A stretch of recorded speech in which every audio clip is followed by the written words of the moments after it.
अवांजी समातुन ताईं radio voice of Sindh London.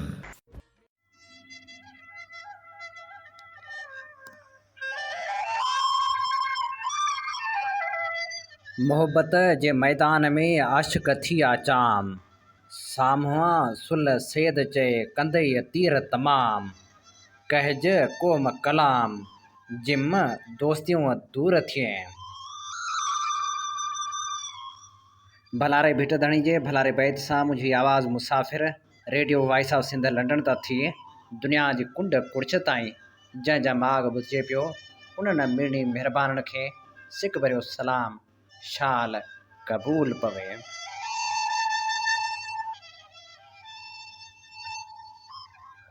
18 अगस्त अरबा जे ॾींहुं प्रोग्राम कुछ वर्क किताब मां साण करे जी ख़िदमत में हाज़िर जो पंहिंजो मेज़बान हबीब लगारी।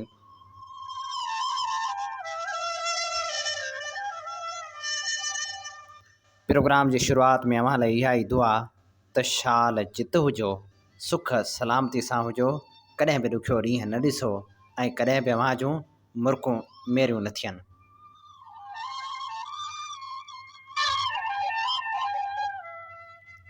अवां भली भी त ॼाणो था त अगस्त महीनो सानियनि ऐं अलमियुनि जो महीनो रहियो आहे। हिन में के वाक़िया रूनमा थिया जिन हिकिड़ी अलॻि थलॻि दर्द जी तारीख़ लिखी आहे।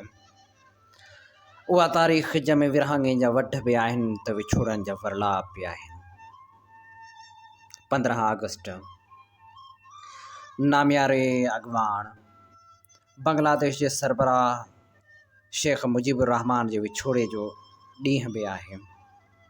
अॼु असीं खेसि भेटा पेश कंदासूं ऐं वर्क वाराईंदासूं तारीख़ जे उन्हनि सुफ़न जा।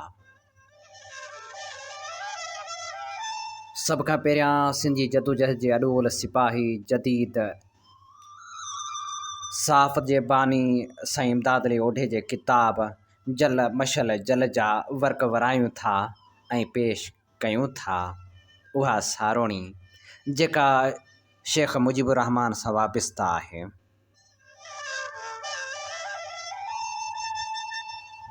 साईं इमदाद अली ओढो लिखे थो त अवामी लीग जो सरबराह शेख मुजीबुर रहमान कोयटा खां रोड रस्ते जकमाबाद पहुची रहियो हो।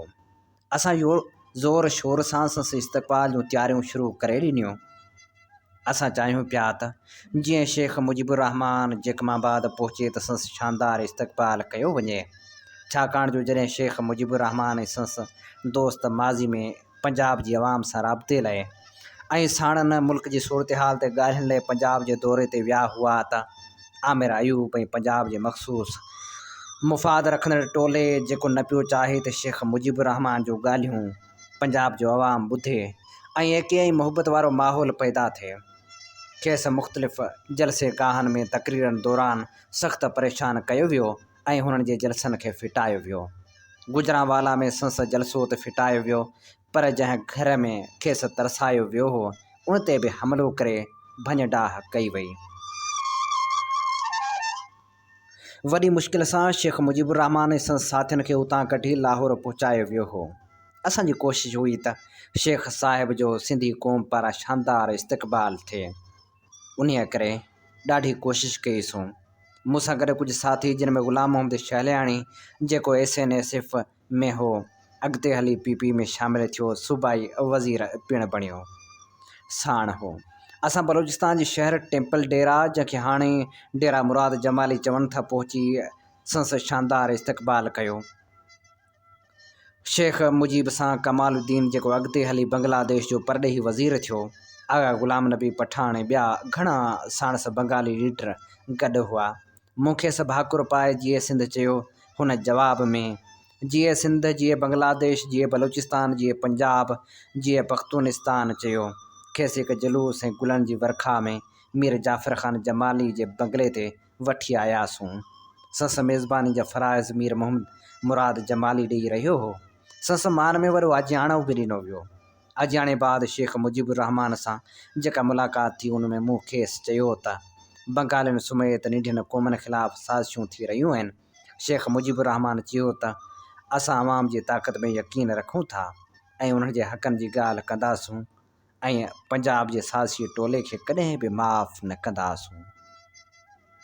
हुन चयो त मां पंजाब जो दुश्मन न आहियां। पंजाब जो आम माण्हू जेको पोरियो करे पंहिंजो गुज़र सफ़र करे थो, मूंखे बंगालियुनि जेतिरो अज़ीज़ आहे।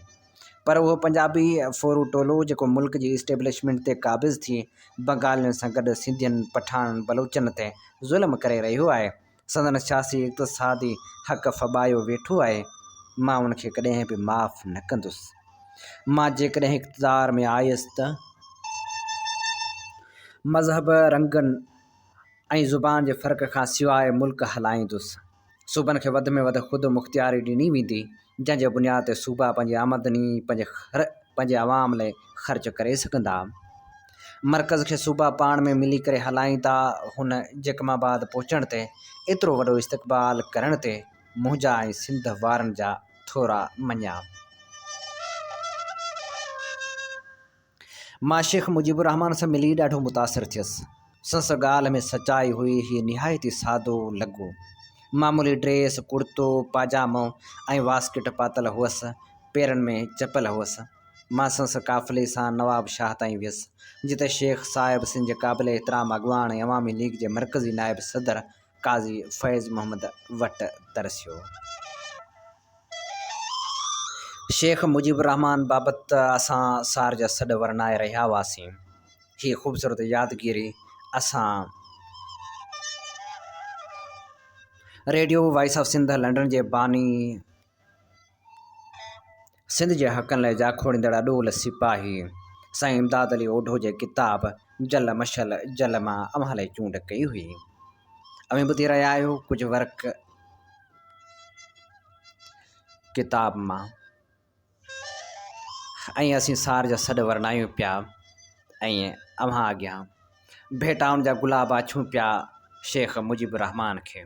हाणे शेख मुजीबुर रहमान बाबति लिखियल मज़मून शामिलु करियूं था, जंहिंजो लेखक ख़ूबसूरत लेखक आहे ज़ुल्फ़कार क़ादरी। बांग्लादेश जे बानी बंगाली क़ौम परस्त अॻवान शेख मुजीबुर रहमान 17 मार्च 1920 ते बांग्लादेश जे ज़िले फरीदपुर में टोंगे पाड़े जे हिकु विचोले तबिके जे घराणे में जनमु वरितो।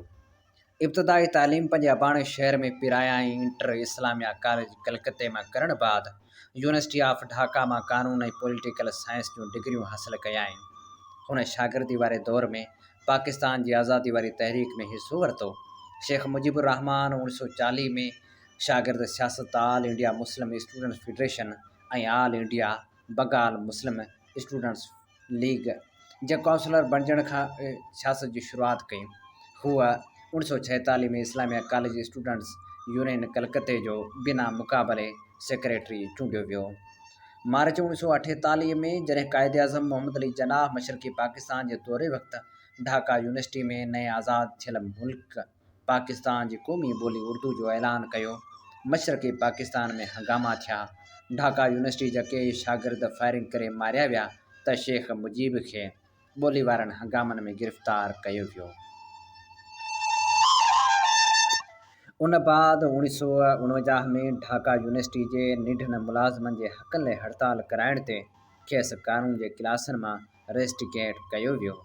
हू जेल में अवामी लीग जो जॉइंट सेक्रेटरी चूंडियो वियो ऐं 1952 ताईं जेल में रहियो। खेसि जेल मां निकिरण खां पोइ 1953 में अवामी लीग जो जनरल सेक्रेटरी मुक़ररु कयो वियो।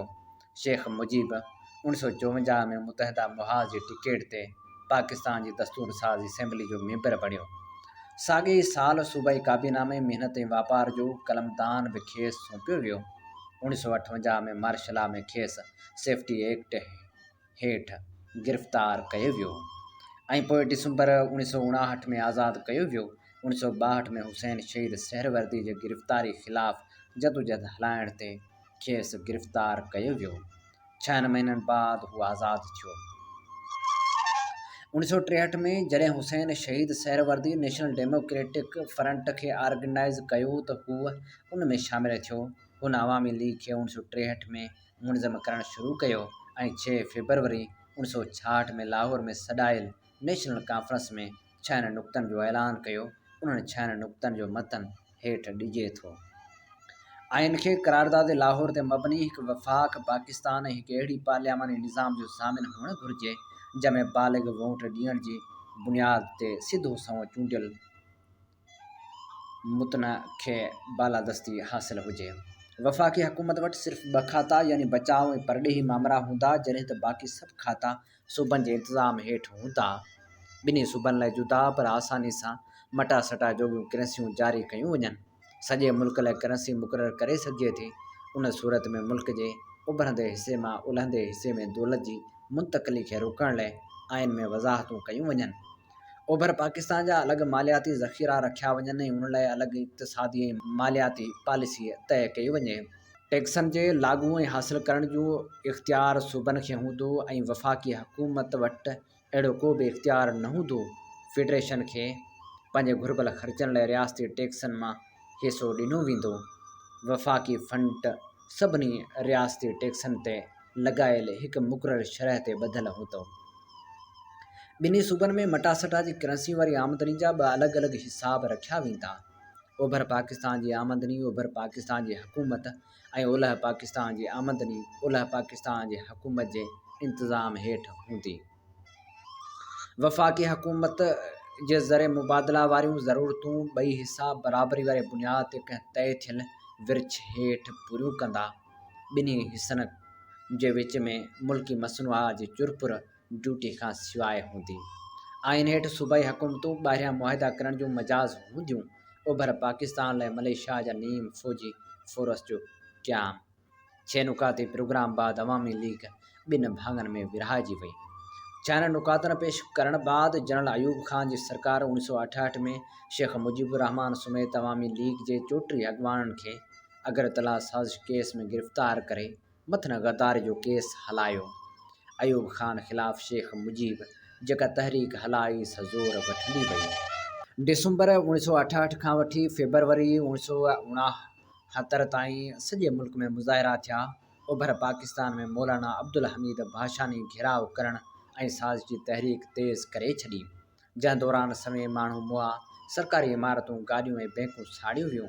21 फेबरवरी 1969 ते फील्ड मार्शल अयूब ख़ान ऐलान कयो त हू ईंदड़ चूंडनि में इलेक्शनी उम्मीदवार न हूंदो। 22 फेबरवरी 1969 ते शेख मुजीबुर रहमान खे आज़ादु कयो ऐं 10 मार्च ते गोल मेज़ कॉन्फ्रेंस रावलपिंडी में थी।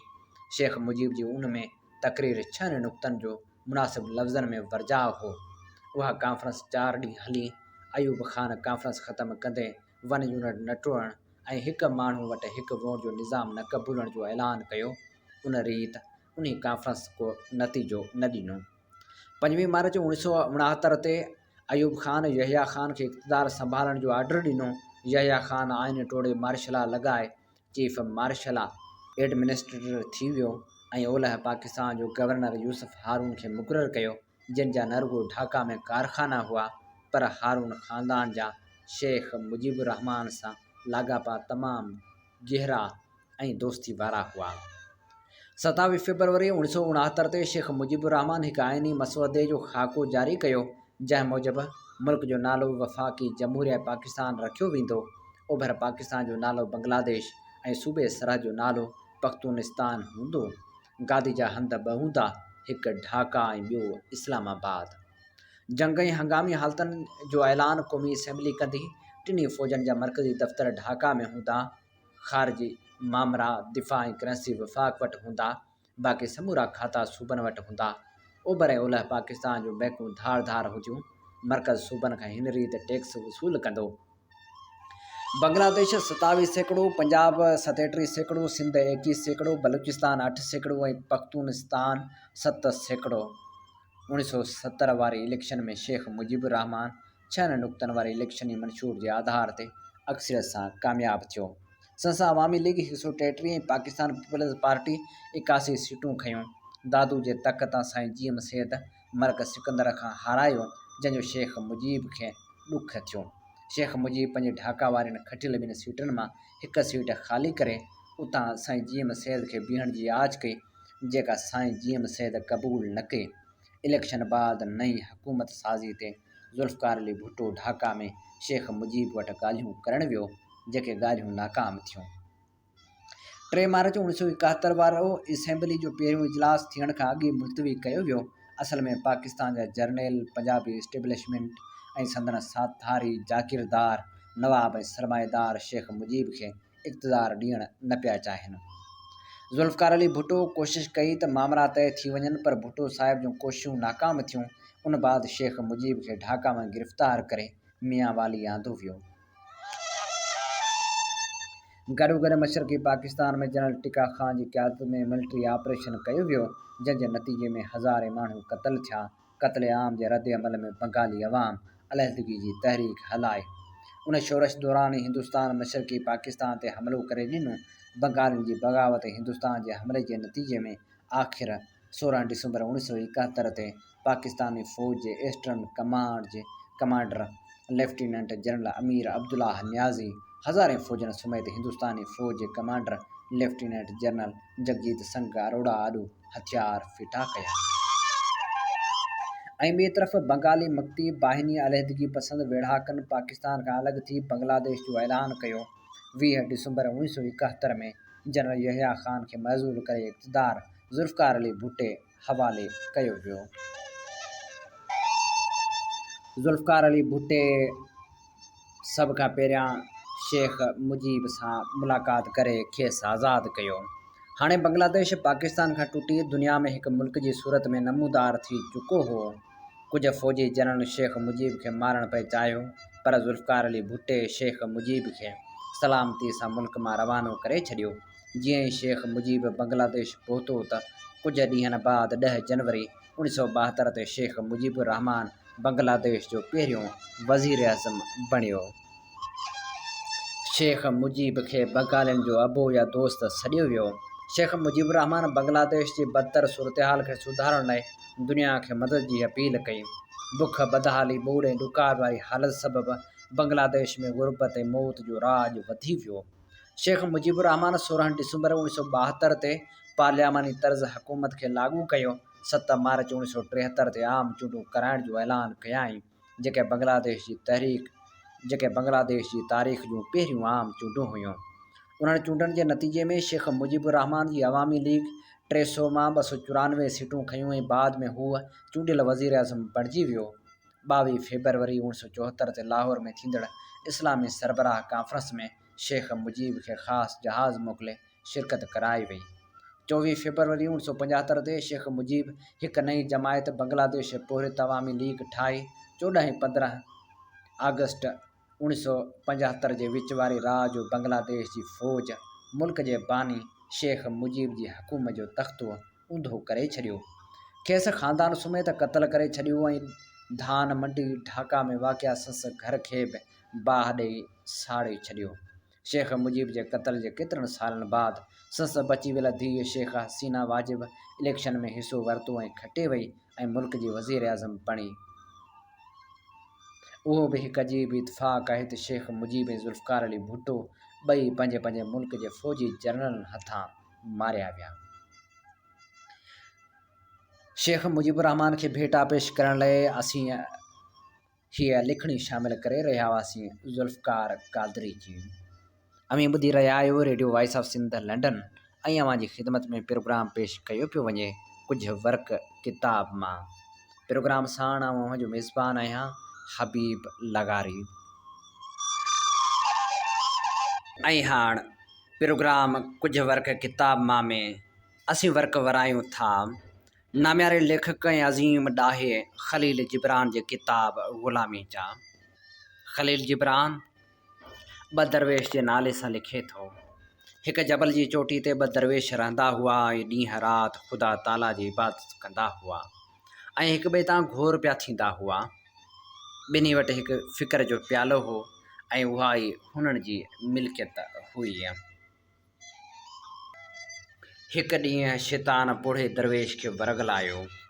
हू पंहिंजे जवान साथी वटि आयो ऐं खेसि चवणु लॻो, असां हिकु अरसे खां गॾु रहंदा आया आहियूं, मगर हाणे असांजी जुदाई जो वक़्तु अची वियो आहे, तंहिं करे चाहियां थो त असां पंहिंजी मिल्कियत विरहायूं।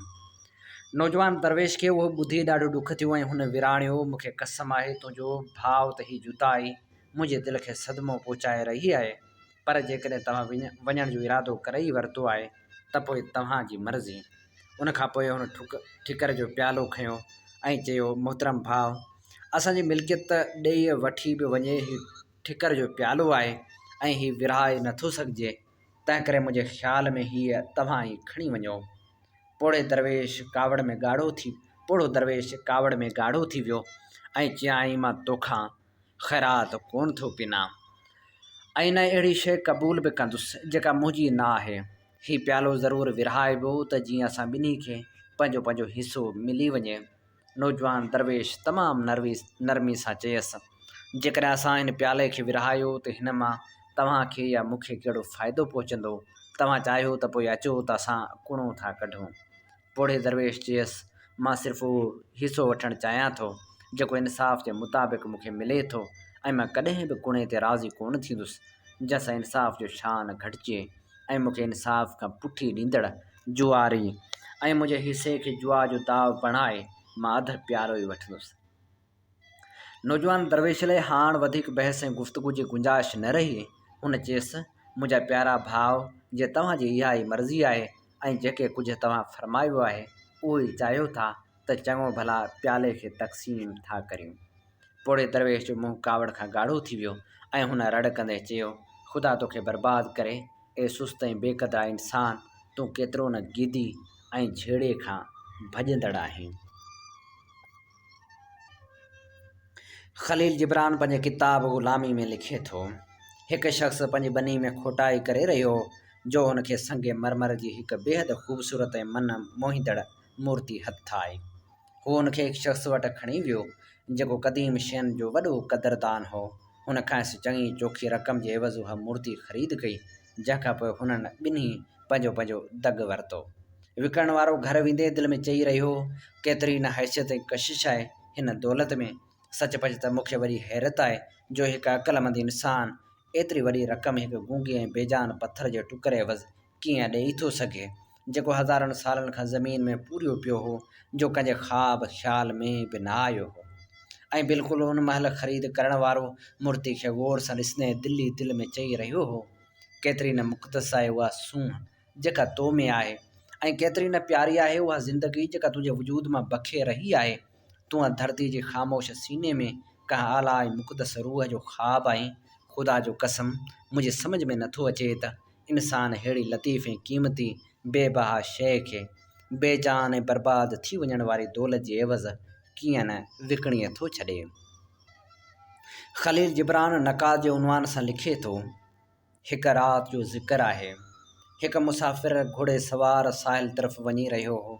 रस्ते में हिकु मुसाफ़िर ख़ानो ॾिसी हू घोड़े तां लही पियो ऐं पाण जहिड़नि समुंड तरफ़ सफ़र कंदड़ ॿियनि मुसाफ़िरनि जीअं राति ऐं इंसान ते भरोसो कंदे घोड़े खे मुसाफ़िर ख़ाने जे ॿाहिरें दरवाज़े जे साम्हूं हिकु वण सां ॿधी छॾियो।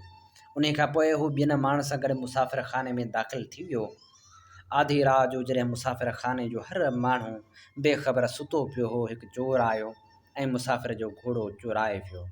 कंहिंखे बि हुनजी खड़क न पई। सुबुह जो मुसाफ़िर जॾहिं निंड मां उथियो त हिकदमि उन जाइ ते पहुतो जिते हुन पंहिंजो घोड़ो ॿधो, पर घोड़ो उते कोन हो। हेॾां होॾां तलाश करण बाद खेसि मालूम थियो त राति को चोर हुनजो घोड़ो चुराए वियो आहे। हुनखे पंहिंजे घोड़े जी चोरी थियण जो ॾुख त हो, पर उनखां वधीक ग़म खेसि उन ॻाल्हि जो हो त कहिड़ा इंसान बि आहिनि जेके शैतान जे वरगलाइण ते चोरी करे था वेहनि। जॾहिं ॿिनि मुसाफ़िरनि खे हिन वाक़े जी ख़बर पई त हूअ हुनजे चौधारी जमा थी विया ऐं मथसि टोकूं ऐं ठठोलियूं करण लॻा। हिकु शख़्स खेसि चयो, तूं बि केतिरो न बेवकूफ़ आहीं, पंहिंजो घोड़ो तबेले खां ॿाहिरि ॿधो छो हुई? ॿिए चयो, मूंखे तइजुब आहे त तो घोड़े खे ॿधण महिल हुनजे पेरनि में ज़ंजीर छो कोन ॿधो? टें पंहिंजे साथी खे चयो, घोड़नि जी पुठीअ ते समुंड जो सफ़र करणी बुनियादी तौर ते हिकु बेवकूफ़ी आहे। ऐं चौथों वरी हीअं चवणु लॻो, मुंहिंजो त ख़्यालु आहे त घोड़ा धारींदा ई उहे माण्हू आहिनि जेके बेवकूफ़, सुस्त ऐं काइर हूंदा आहिनि। मुसाफ़िर हुन नसीहत कंदड़नि जे बेमहले नसीहतनि ते ॾाढो हैरान थियो ऐं कावड़ में ॻाढ़ो थी खेनि चवणु लॻो, साहिबो, जॾहिं मुंहिंजो घोड़ो चोरी थी वियो तॾहिं तव्हांजे ज़हननि ते चढ़ाई करे मुंहिंजनि ग़लतियुनि ऐं कोताहियुनि खे ॻणाइणु शुरू कयो, मगर मूंखे हैरत इन ॻाल्हि ते आहे त तव्हां मां कंहिं बि उन शख़्स जे बारे में हिकु लफ़्ज़ बि कोन ॻाल्हायो जा मुंहिंजो घोड़ो चुरायो आहे। ख़लील जिब्रान लिखे थो त मुंहिंजी पैदाश जे 3 ॾींहं जी ॻाल्हि आहे जो मां पंहिंजे रेशमी पींघे में सुतो हिन नई दुनिया में पंहिंजे आस पास हिकु अजीब ॾुख ऐं ग़म विचां सम्झण जी कोशिशि करे रहियो हुउसि। मुंहिंजी माई ताई खां पुछो, अॼु मुंहिंजे बछड़े जो कहिड़ो हाल आहे? हुन वराणियो, निढड़ो ठीकु ठाक आहे। मां हुनखे 3 दफ़ा खीरु पीआरियो आहे। हुनखां अॻु मूं अहिड़ो चंचल ॿारु कॾहिं बि नाहे ॾिठो। उहो ॿुधंदे मूंखे बाहि वठी वई ऐं मूं रड़ कई, हीअ कूड़ पई ॻाल्हाए अम्मा, हीअ कूड़ ॻाल्हाए रही आहे। मुंहिंजो हंधु सख़्तु ऐं खोरो आहे। जेको खीरु हुन मूंखे पीआरियो आहे उनजो ज़ाइक़ो कड़ो हो ऐं उनजी छाती जी बदबूअ खां मुंहिंजो नक फाटो थिए। मां वॾी तकलीफ़ ऐं मुसीबत में फाथल आहियां अम्मा। पर न मुंहिंजी माउ मुंहिंजी ज़ुबान सम्झी ऐं न मुंहिंजी दाई खे कुझु सम्झ में आयो। जेके मूं चयो जंहिं ज़ुबान में हुननि सां ॻाल्हियूं करे रहियो हुअसि, उहा उन दुनिया जी ज़ुबान हुई जितां मां आयो हुअसि। मुंहिंजे जनम जे 21 ॾींहं ऐं उन ॾींहुं मूंखे यसुअ मसीह जे पैरोकार बणाइण लाइ पादरी खे बि घुरायो वियो हो। पादरी मुंहिंजी माउ खे चयो, मां तोखे वाधायूं थो ॾियां त तुंहिंजो ॿारड़ो पैदाशी ईसाई आहे। मूं हैरान थींदे पादरी खे चयो, जेकॾहिं इहा ॻाल्हि आहे जेका तूं चई रहियो आहीं त सभ खां वधीक तुंहिंजी माउ खे, जेका हिन वक़्तु ॿिए जहान में आहे, तुंहिंजे करे बदबख़्त हुजणु घुरिजे, छो त तूं ईसाई मज़हब ते पैदा कोन थियो हुएं। पर जेके कुझु मूं पादरी खे पंहिंजी ज़ुबान में चयो उहो हू सम्झी कोन सघियो।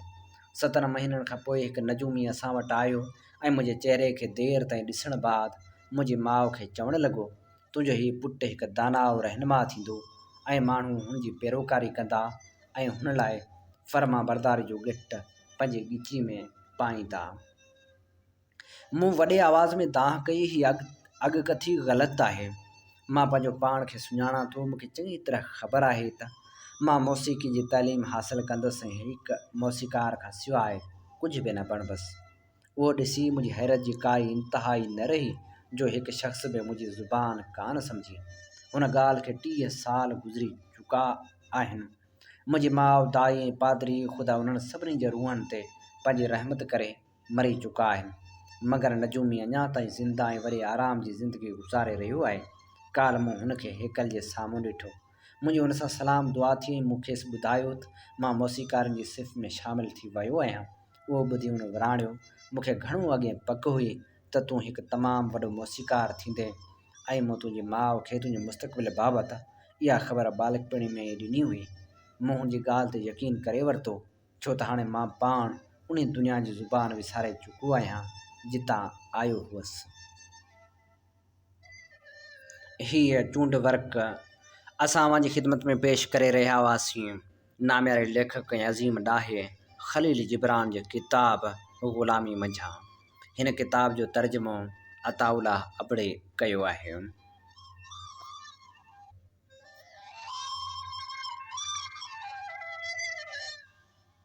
Radio voice of Sindh London तव्हां जी ख़िदमत में प्रोग्राम पेश कयो पियो वञे कुझु वर्क किताब मां साण करे अव्हां जी ख़िदमत में हाज़ुर आहियां जो पंहिंजो मेज़बान Habib लगारी।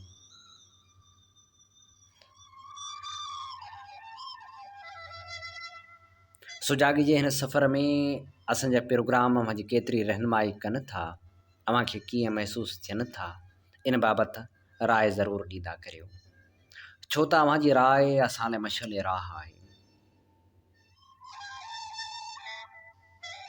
Radio voice of Sindh London जो सरवाण साईं इमदाद अली ओढो बि सुजाॻी जे हिन सफ़र में क़दम ब क़दम असांजी रहनुमाई कंदो रहे थो।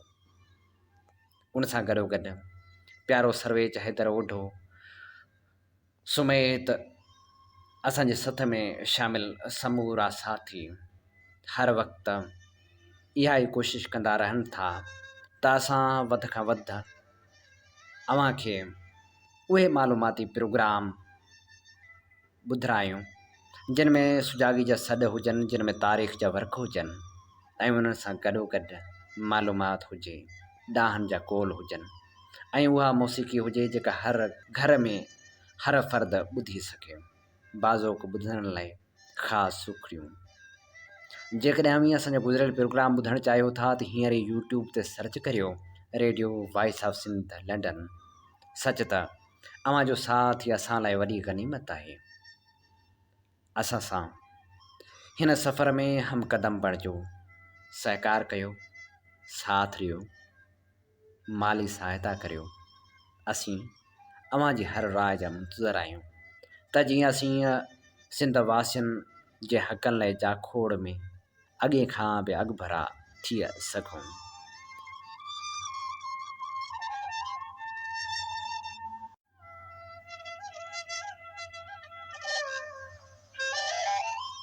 ऐं हाणे प्रोग्राम कुझु वर्क किताब मां में असीं वर्क वरायूं था उन तारीख़ी नावल जा,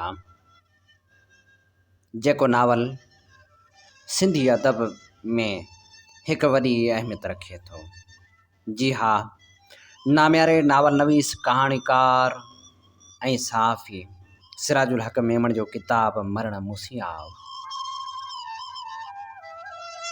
हीअ नावल जंहिंमें अरगुननि, तुर्खाननि ऐं मुग़लनि जे ज़ुल्म जा दास्तान आहिनि, जंहिंमें सिंधियुनि जी दलेरी जो किस्सो आहे, जंहिंमें मिटी सां मोहबत जी ॻाल्हि आहे, सिंध जे वाहण वसननि जो ज़िक्र आहे। जी हा, अव्हां जी ख़िदमत में पेश करियूं था नावल मरण मूसी आव जी 11हीं क़िस्त।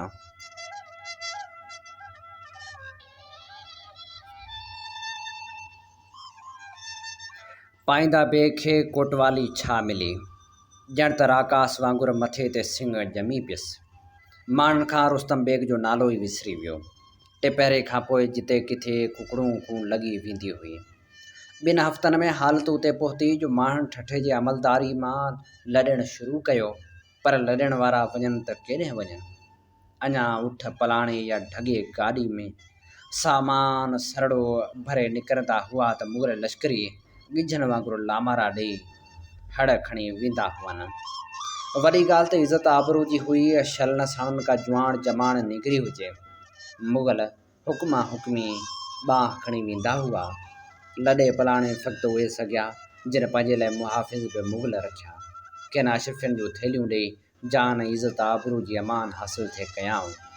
मेमण, शेख, लुहाणा, भट्टी ऐं भाटी त पंहिंजा समूरा मोहल्ला ख़ाली करे भॼण जे तयारनि में हुआ, पर सैदनि जा पाड़ा जेके हुआ अरगुननि तुर्खान जे ॾींहंनि में अमन अमान में रहिया, से बि पंहिंजे नाज़ीज़नि क़रीबनि खे नियापा सनिहा मोकिलण लॻा त ॿेली असांजो को बिलो करियो, न त असीं ॼाण बिना ॼाण अव्हां जा महिमान अची थींदासूं। ठठे जूं मस्जिदूं ऐं मदरसा बि वीरान थींदा विया। ईअं थिए भाइयो त पखी पखण बि मोकिलाए विया हुआ या मोकिलाइण ते हुआ। घटियूं भिड़भांग, बाज़ारियूं बर्बाद, मॾियूं ऐं मर्दार ऐं मुसाफ़िर खाना मुजावरनि जा आस्थाना बणिजी विया। जेकॾहिं सिंधियुनि सां वेल हो त अरगुन तुर्खान बि सुख कोन थे सुठा।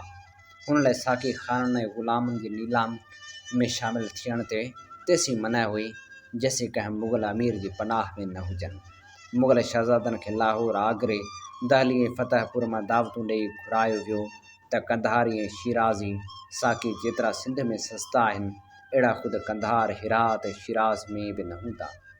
मुग़लनि जा काफ़िला ठठे ते कड़कण लॻा।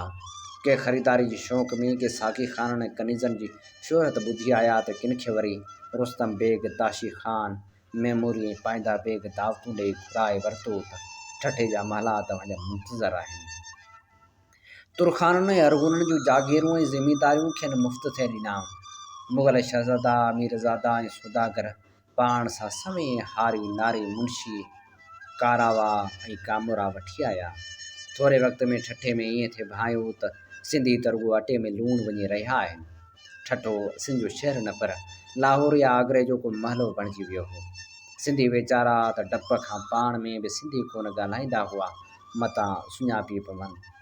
ऐं मुग़ल लश्करी खाइन आनकी भराइण लाइ अची कड़कनि। हुननि त पंहिंजी पोशाक बि बदिलाए छॾी। मुग़लनि वांगुरु कमरबंद ऐं चुस्त पाजामो पाइण लॻा, पर छा कनि, संदन सिंधी शक्ल शबीह त परे खां पधरी थिया पवंदी हुई। ऐं वॾी ॻाल्हि त मझाइनि इहा ॻाल्हि बिल्कुलु न वई त रस्ते ते हलंदे मुग़लनि ऐं तुर्खान जे उबतड़ संदन अखियूं पंहिंजनि पेरनि में हूंदियूं हुयूं। हिकु त मतां खां पराई ज़ाइफ़ां ते नज़र खॼी वञे, ऐं ॿियो त को जीत जी तांबड़ो पेरनि हेठि अची चिभाटिजी न वञे। सिंधियुनि जो को ओही वाही त हो कोन जंहिंखे दां हलियनि। अरगुन ऐं तुरखान त वरी सेवण ऐं कंधार ताईं मिर्ज़ा गाज़ी बेग वटि दाहूं कूकूं कयूं त हुननि जो तदारक थींदो रहंदो हो ऐं मुग़ल वरी कंहिं अरगुन तुरखान मोहले ॾांहुं रुख कोन रखंदा हुआ। मिर्ज़ा गाज़ी बेग जी जहांगीर जे दरबार में वॾी हलंदी पुॼंदी हुई। मुग़ल रुॻो उनखां थिए ॾिना, हूअं बि अरगुननि तुरखान में अञा हथियार बंद खणा हुआ। हुन वटि मुहाफ़िज़ बि हुआ ऐं पंहिंजा लश्करी बि, जेके जेतोणीकि विढ़ण जो ढंग विसारे वेठा हुआ, पर तलवार ऐं हथियार जो सिप न हो त बि सराप ज़रूरु हो। मुग़लनि खे बि आख़िर पंहिंजी जान प्यारी हुई, उन करे समूरो अताब सिंधियुनि ते हो। माण्हू त ईअं बि चवणु लॻा त सिंधियुनि खां अलाह साईं बि मुंहुं मोड़े छॾियो हो। उहा ई ॻाल्हि हुई जंहिं माण्हू खे वरी हाफ़िज़ बिलाल ॾांहुं ॾिसण ते मजबूर कयो। हाफ़िज़ बिलाल खे माण्हुनि पंहिंजो आख़िरी सहारो थे सम्झो, उन लाइ ॿ सबब हुआ। हिकु त हुननि खे उहा ॻाल्हि सम्झण लाइ ॿी का वाह कान थे सुझी त आख़िर अलाह साईं बार बार सिंधियुनि जो अहिड़ो ॾुखियो इम्तिहान छो थो वठे। सिंधी वीचारा त न कंहिंजी हुएं में न खई में। सिंध त सदाई रहमत ऐं प्यार जी धरती हुई, जंहिं इंसाननि खे त छा समरनि जानदारनि खे अमान ॾिनी हुई, पनाह ॾिनी हुई। सिंधियुनि में त एतिरियूं बुरायूं ऐं बिदतूं बि कोन हुयूं। पंहिंजी में पूरा घर खां ज़मीन या धंधे धाड़ी ताईं या मस्जिद ताईं दीन धर्म जा अरकान जेतिरा सिंधियुनि ते मञा ऐं वापराया, ओतिरा शायदि मलाइकनि खे बि यादि न हूंदा। गुगदामनि ते कहल त को सिंधियुनि खां सिखे। आय जो आदर भाउ कंदे कंदे हुननि सिंध संदन हवाले करे छॾी। रसूल सल्लल्लाहु अलैहि वसल्लम जे पैरवी कंदे कंदे जेसीं कंहिं मुसाफ़िर या ग़रीब यतीम पाड़े वारे खे गिरह न खाराईंदा, तेसीं पाण गिरह न खाईंदा। ऐं सिंध ॼण त नबियनि ऐं उतारनि जी सरज़मीन, जिते अलाह साईं पाण महिरबान हो। छा संस माण्हू, छा संस पखी पखण, छा संस गुल ऐं ॿूटा, छा संदसि सिंधू ऐं समुंड। ॼण त अलाह साईं जन्नत ठाहींदे ठाहींदे सिंध खलके वेठो। पोइ बि हुन जे माण्हुनि सां एॾो ज़ुल्म, एतिरो बगदाद छा लाइ? अलाह साईं मथां छो ॾमरियो हो? इहा ॻाल्हि पुछण लाइ हू हाफ़िज़ बिलाल जी चांठ जा अची सलामी थींदा हुआ। ऐं हाफ़िज़ बिलाल जे अखियुनि में एॾी वीरानी अची वई हुई, जेतिरी समूरी सिंध में बि कान हुई। हर हिकु माण्हू जो रोदाद ॿुधी हुनखे ईअं महसूसु थींदो हो ॼण त उहो सभु कुझु हुन सां, हुन जे घर वारनि सां, हुन जे पंजनि भातियुनि सां थियो हो। ऐं लुड़क हुन जे सुनारी में मुंझी पवंदा हुआ। ऐं उन्हनि लुड़कनि खे लिकाइण लाइ हू आसमान जे हुन पार पंहिंजे रब खे दिलि दिलि में ॿाॾाइण लॻंदो हो। ए ॿिन्ही जहाननि जा मालिक, तो जिन शयुनि कसम सोन खया आहिनि, उन्हनि में तो सिंध जो बि कसम खयो आहे। तुंहिंजे महबूब ऐं समूर नबियनि जे सरदार खे सिंध जी हीर जी ख़ुशबू मुअतर करे छॾियो हो। पोइ बि सिंध ते ही ॾमर छो? ही आपदाऊं आफ़ताऊं छो? आफ़तूं छो? सिंधी माण्हू अहिड़ा एॾो मजबूर ऐं मगरूर थी पिया आहिनि, जो हुननि मां तो में यकीन लॾे वियो आहे। ए ॿिन्ही जहान जा मालिक, आख़िर छो? आख़िर केसि ताईं? आसमान हुनजे अखियुनि जे लुड़कनि जो ताब न झले, ॼण त लाजवाब थी वेंदो हो। ऐं उन वक़्तु हाफ़िज़ बिलाल जलाल में अची चवंदो हो, मूं वटि छो आया आहियो? ऐं केरु थींदो आहियां अलाह जे ॻुझ में मुदाख़लत करण वारो। उन साॻे अलाह अव्हां खे बि ॿाहूं ॾिनियूं आहिनि। उन साॻे अलाह मुग़लनि लाइ, तुरखान लाइ बि तरारियुनि ऐं भालनि ठाहिण लाइ साॻियो लोह ख़लक़ियो आहे, जेको अव्हां लाइ ख़लक़ियो अथसि। तरारियूं ऐं भाला ठाहियो बि अव्हां था, विकिणो बि अव्हां था। हिकिड़ो भेरो उहे पंहिंजी हिफ़ाज़त लाइ छो नथा खणो? हाफ़िज़ बिलाल जो उहो जलाल, उहा कावड़, उहो दलील माण्हू खे सम्झ में न ईंदो हो। पर सावण अकेलो माण्हू हो जंहिं हुनजे उन जलाल, उन कावड़ ऐं उन दलील खे सम्झी वरितो। हाफ़िज़, हाणे मोकल ॾे त रत जी रांदि असीं बि शुरू करियूं। सावण हाफ़िज़ बिलाल जे अखियुनि में निहारण खां सवाइ चयो। हुन जॾहिं इहे साॻियूं ॻाल्हियूं ॿुधियूं, तॾहिं ॿेलो हुन लाइ आड़ाह बणिजी वियो। फ़राशनि ते लेटंदे हुनखे ईअं भासंदो हो त हूअ टांडनि ते सुतो पियो हो ऐं उन बाहि ते छंडो विझण लाइ हूअ ॿियनि वांगुरु हाफ़िज़ बिलाल वटि हली आयो हो। सावण, रत जी रांदि रुॻो अलाह जी राह में जाइज़ आहे। ऐं कीअं चवां त अभी उहा शुरू करियो। हाफ़िज़ बेवसी मां चयो, त पोइ असांखे ॿुधा त अलाह जी राह कहिड़ी आहे हाफ़िज़? सावण खां रहियो न थियो। छा अलाह जी राह इहा न आहे त बेवसनि ऐं बेवाहनि माण्हुनि ते जेको बेदाद पियो थिए, तंहिंखे बंदि करियूं? सिंधियुनि जी जान एतिरी सस्ती, एतिरी अर्ज़ां थी वई आहे जो मुग़ल लश्करी विंदर ख़ातिर सिंधियुनि खे मारण लॻा आहिनि। त जीअं संदनि तरारियुनि भालियुनि जी मश्क पकी थिए, सिंधियुनि जे माल मिल्कियत ते हू ईअं था मिड़ी अचनि ॼण त उन्हनि में सिंधियुनि जो पोरियो ऐं पघर शामिल ई कोन्हे। सिंधियुनि जे ज़ैफ़ान खे हू ईअं था खणनि ॼण त उहे माल गनीमत जूं कनीज़ूं आहिनि। सिंधियुनि जे मंदरनि ऐं मिठनि खे त खणी छॾे ॾियो, सिंधियुनि जे मस्जिदनि खे बि नथा बख़्शनि। जेसीं को मुग़ल मौलवी निमाज़ न पढ़ाईंदो तेसीं निमाज़ जाइज़ कोन्हे। सिंधियुनि जे मदरसनि खे उन लाइ था बंदि कनि त उते सिंधी जी पढ़ाई वञे। छा अलाह साईं इन्हनि ॻाल्हियुनि खे ऐं इस्लाम ऐं सिंधियुनि जे इन्हीअ बेवसी खे शिरक ऐं कुफ़र थो सम्झे? हाफ़िज़, मूं हेसि ताईं सब्र कयो आहे, पर हाणे मूंखां सब्र नथो थिए। अलाह थो ॼाणे त अॻे घणी देरि थी वई आहे। सावण जो समूरो बदन पे कंबियो ऐं पहिरियों भेरो हाफ़िज़ बिलाल हुनजे अखियुनि में अहिड़ा लुड़क ॾिठा हुआ जिन बिना बस न थिए कई। हुनजी पंहिंजे दिलि में चक पइजी रहिया हुआ। हुनखे पंहिंजे पाण खां, पंहिंजे इस्लाम खां, पंहिंजे मदरसे खां, पंहिंजी समूरी हयाती खां नफ़रत थियण लॻी हुई। हुन उथी खणी सावण खे बख विधो। का घड़ी ॿिन्ही जो दिलियूं हिकिड़े ई आवाज़ में, हिकिड़े ई ॾुख में धड़कंदियूं रहियूं। ऐं पोइ जॾहिं हुन सावण खे पाण खां धार कयो, तॾहिं ॿिन्ही जूं अखियूं लुड़कनि जी धुंध खां हिक ॿिए खे ईअं ॾिसी रहियूं हुयूं जीअं को माण्हू भॻल आरसी में पंहिंजो मुंहुं ॾिसे, मुंहुं पासे करे छॾींदो आहे। का अजाते डप खां, का अजाती सम्झ खां, कंहिं ओचिती ॼाण खां। ऐं पोइ उन वक़्तु मदरसे जे सदर दरवाज़े ते कड़ो खड़कण जो आवाज़ थियो। जुमे जो ॾींहुं हो मदरसे में मोकल हुई। सवाइ हाफ़िज़ बिलाल ऐं सावण जे एॾो सारो मदरसो बिल्कुलु ख़ाली हो। सावण जे अचण जी इतला ते मदरसे जे पहिरेदार ऐं पंजनि चइनि ख़ासि शागिर्दनि खे जेके वटि रहंदा हुआ, तिन खे बि कमकार ॾिसी हेॾां होॾां मोकिले छॾियो हुआईं। अमीं वेहो त आऊं थो ॾिसां। सावण मालिको थियो। न सावण, को उपरो माण्हू तोखे ॾिसंदो हो त तुंहिंजी हयाती खे बि ख़तरो थी पवंदो ऐं मदरसे ते बि हर्फ़ ईंदो। आख़ुंद बिलाल जुती पाईंदे चयो। हाफ़िज़ बिलाल दरवाज़ो खोलण खां अॻु निढी ताकी खोले ॿाहिरि निहारियो। ॿाहिरि मुग़ल लश्करनि जो वॾो हथियारबंद जथो नज़र आयुसि, जंहिंजी अॻुवाणी ख़ुदि नओं कोटवाल पाईंदा बेग करे रहियो। सूरत हाल ॾिसी हुनजे हीअं में हुदक पइजी वियो ऐं पहिरियों भेरो हुनजी दिलि में डप ऐं मुख़्तलिफ़ विसविसन अची घेरो कयो। हूअ कॾहिं बि पंहिंजे लाइ न ॾिनो हो। हुनखे उल्को रुॻो सावण जो हो। सावण झलिजी पियो त ॼण समूरी सिंध झलिजी पई। हुनखे पक हुई त हिन भेरे मुग़ल पूरी तयारी करे आया हुआ ऐं समूरे कोट जी भित ऐं फसीलनि खे हुननि घेरो करे वरितो हो। पकी पक कंहिं मुग़ल या तुर्खान जासूस सावण खे ॾिसी वरितो हो, न त ख़ुदि रुस्तम बेग खे बि मदरसे सां हथ चुरांद करण जी हिमत न थिए हा। पर हाणे छा करे? उहो एॾो वॾो फ़ैसिलो हो जो हुन एतिरो तकिड़ो करणु न थे घुरियो। दरवाज़ो खोलण जी माना सावण खे झलाइणु हो। जेकॾहिं दरवाज़ो न खोलियाईं त मुग़ल दरवाज़ो भञी अंदरि दाख़िल थींदा। उन सूरत में बि हू पाण ई सावण झलिजी पवंदा। हुन पाण ज़ाहिर करण बिना कुझु कदावर आवाज़ बदिलाए चयो, केरु? हाफ़िज़, दरवाज़ो खोल, आऊं आहियां पाईंदा बेग, शहर जो कोटवाल। अव्हांखे ख़बर आहे त हिन मदरसे में मुग़लनि जे अचण जी मना आहे। ख़ुदि शहनशाह हिंद जो परवानो रुस्तम बेग वटि आहे।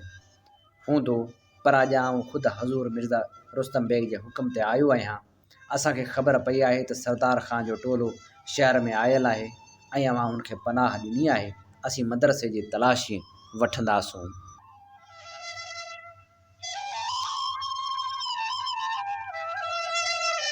आऊं परवानो ॾिसण थो घुरां। हाफ़िज़ कुझु सोचींदे चयो। पहिरीं दरवाज़ो खोल त परवानो बि तोखे ॾेखारींदासूं, पाईंदा बेग बेसब्री मां चयो। तेसीं दरवाज़ो न खुलंदो जेसीं परवानो न ॾेखारींदा। हाफ़िज़ बिलाल ताकी बंदि करे छॾी ऐं तकिड़ो पंहिंजे हुजरे ॾांहुं मोटणु लॻो। अञा अध पंध ते हो त हुन दरवाज़े खे ज़ोरे खोलण लाइ लश्करनि जी हलां जो आवाज़ ॿुधो।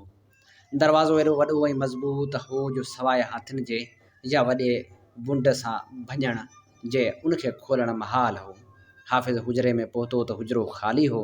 सावण खे रोकणु हूअं बि हाफ़िज़ नामुमकिन थे सम्झो, पर हुनखे रुॻो उहो उल्को हो त सावण ॿाहिरि सही सलामत अलाए जे पहुचंदो या न। हुनखे सावण जी हिमत ऐं जुरत में एतिरो ईमान हो त मुग़ल जहिड़े सावण खे गिरफ़्तार करण जो ख़्वाब ख़्याल बि न थे करे सघिया। पर न, या ख़ुदा, ईअं न कजांइ। सावण असांखे बख़्श बचाए ॾे। हाफ़िज़ बिलाल सजदे में हो जॾहिं हुन वॾे दरवाज़े जे फाटण जो आवाज़ जो ख़ौफ़नाक पड़ाॾो ऐं घोड़नि जे हिणकार ऐं टाॿड़ टाॿड़ जो आवाज़ु ॿुधो। पाईंदा बेग हुजरे में दाख़िल थियो त ओॾी महिल बि हाफ़िज़ बिलाल सजदे में हो। हाफ़िज़ बिलाल जी शख़्सियत जे रोब हुनखे अॻिते वधणु न ॾिनो। हुनजो हथु खंजर जे मुठीअ ते रुकिजी वियो ऐं हू अंदरि ई अंदरि हाफ़िज़ खे घटि वधि ॻाल्हाईंदो रहियो। जॾहिं हाफ़िज़ सलाम वरायो तॾहिं हिकिड़ी नज़र पाईंदा बेग ते विधाई ऐं ॿी नज़र सां हुन ॿाहिरि बीठल सिपाहियुनि खे ॾिठो। पाईंदा बेग कुझु क़दुरु परेशानी में चयो, असांखे इतलाह मिलियो त मशहूरु बाग़ी ऐं धाड़ियल सरदार ख़ान अव्हां वटि टिकियल आहे। हाफ़िज़ को जवाबु न ॾिनो। उहो घोर पाए पाईंदा बेग खे ॾिसंदो रहियो। ज़ाहिर आहे त असांखे ग़लति इतलाह मिलियो हो, छाकाणि त असां मदरसे जी कोठी कोठी उथलाए विधी आहे, पर सरदार ख़ान हिते कोन थो ॾिसिजे। हुज़ूर मिर्ज़ा रुस्तम बेग जो फ़रमानु आहे त अव्हीं मुग़लनि सां ताउन करियो ऐं समूरनि सिंधियुनि खे सम्झायो त हू जिते बि हुनखे ॾिसनि असांखे ॼाण कनि त ख़ुदा जी ख़ल्क़ तां आज़ार लहे।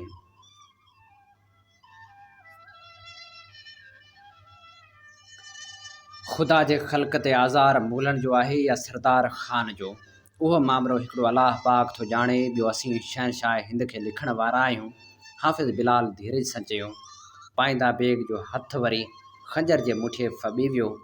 जेकॾहिं रुस्तम बेग हुनखे हाफ़िज़ बिलाल ते हथु खणण खां मना न कई हुजे हा त हूअ उनखां घणो अॻु खंजर हाफ़िज़ बिलाल जी छाती में टुॿे ॾे हा।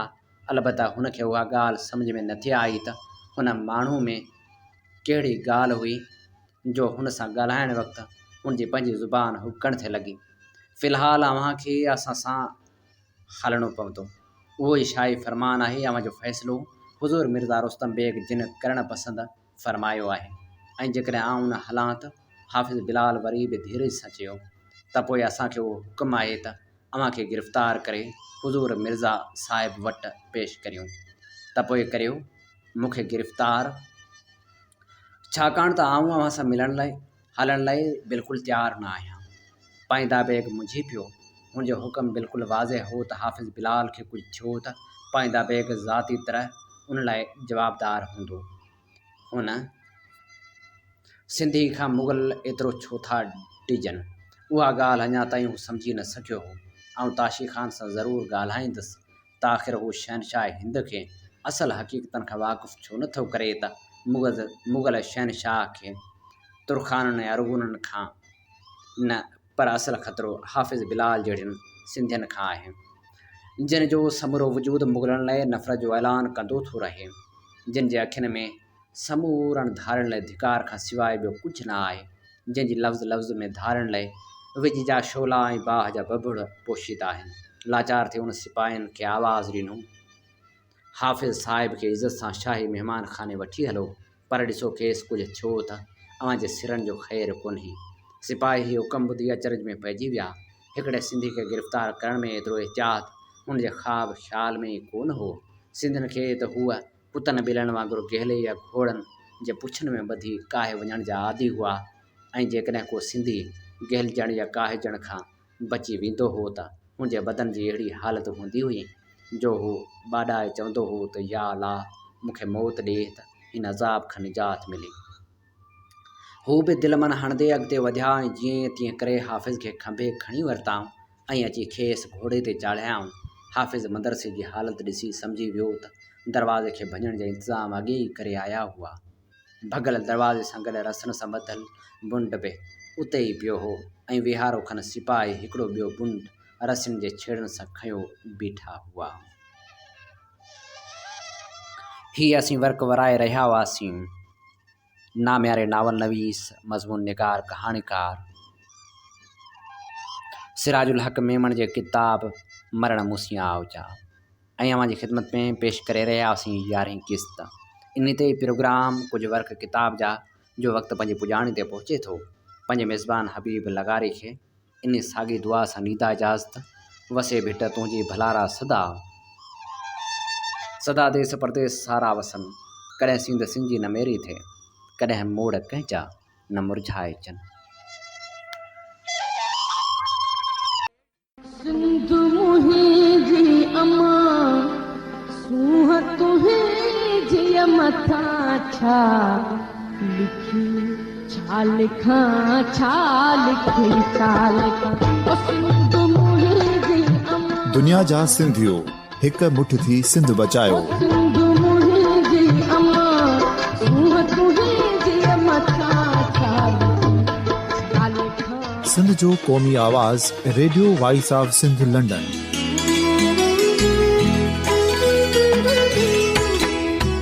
Radio voice of Sindh London पंहिंजी नशरियात में सिंध जी सियासत, समाज, इक़्तिसादियात, तारीख़, क़ौमी उमंगुनि ऐं अख़लाक़ियात मुतलिक़ सिंध जी हक़ीक़ी तर्जुमानी कंदे प्रोग्रामनि खे असराइतो बणाइण लाइ सिंध जे घण घुरनि ऐं धरतीअ सां प्यार कंदड़ अदीबनि, दानिशवरनि, सहाफ़ियुनि, उस्तादनि, वकीलनि ऐं हर तबिके जे मान वारनि सजणनि खे सिंध में शऊरी इनक़लाब लाइ सहकार जो सॾु ॾियूं था।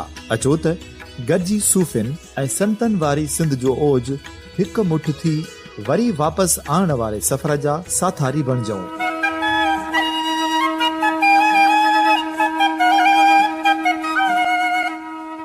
हिक नए सुबुह जी शुरूआत जो पड़ाॾो घर घर, ॻोठ ॻोठ ऐं शहर शहर ताईं पहुचायो।